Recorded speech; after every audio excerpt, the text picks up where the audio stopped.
Hey guys, welcome to an Upbeat special. Can you imagine James Cameron's Titanic with Matthew McConaughey as Jack and Gwyneth Paltrow as Rose?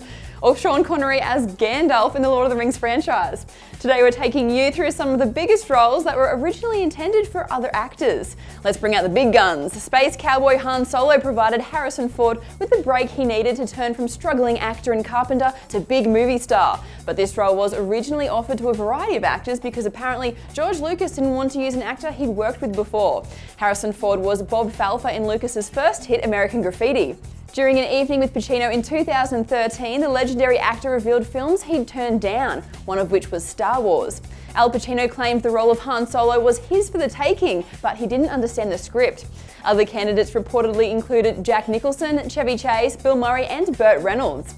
Pacino also turned down other parts, including Richard Gere's role in Pretty Woman. Now that would have been a very different movie. Yes! Ha. Tits. Hooah! Pussy. Hooah!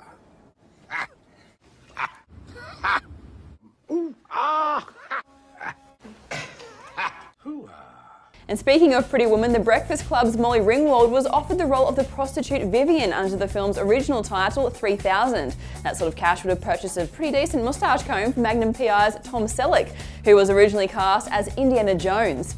Apparently Harrison Ford was Spielberg's first choice anyway, so it worked out well in the end. Indiana's dad, Henry, was of course played by Sir Sean Connery, who turned down the chance to play a wizard. You're a wizard, Harry. No, not Harry Potter, but Gandalf the Grey, and Gandalf the White, obviously. Just like Pacino was confused by Star Wars, Connery had concerns over the script for The Lord of the Rings. So another knight stepped in the form of a Sir Ian McKellen. But this wasn't the only casting switch to change Middle-earth forever. Viggo Mortensen's role of Aragorn, or Strider as he is mysteriously known, was not only given to Stuart Townsend, but he had begun pre-production in New Zealand. Before filming had begun, Peter Jackson let the little fella go for being too young. Stewart claims he was glad because it allowed him to appear in Queen of the Damned. Whatever, Stu. One man who refuses to confirm nor deny casting rumours is Hollywood hotshot James Cameron. Chatting to MTV, the Titanic director gave us nothing when quizzed about whether Matthew McConaughey was originally slated to play Jack Dawson alongside Gwyneth Paltrow as Rose. Can you imagine? A pivotal role for Russell Crowe, rhymes, was almost taken by another adopted Aussie, Mel Gibson. Gladiator was offered to the seasoned actor, but at 43, Gibson felt too old to play Maximus. Segueing here naturally, of course, to a girly cult classic in the form of Clueless, the character Cher wasn't always Alicia Silverstone's. It was offered to Buffy's Sarah Michelle Gellar. Lucky for Alicia, this was her break into the industry, I hope not sporadically. Moving on to the heartthrob category now, and Patrick Swayze's iconic role in Dirty Dancing was almost occupied by Top Gun's Val Kilmer. But according to IMDb, he didn't want to be perceived as a hunk. Yeah, that would suck. On the top of Desire and Lust, it doesn't come much more risque than the character of Christian Grey. And as we all know, it was Charlie Hunnam who was given the role first. I can't help but feel the Sons of Anarchy main man could have turned it around for the heavily maligned film, but then again, we're glad he didn't get pulled down with the bad reviews.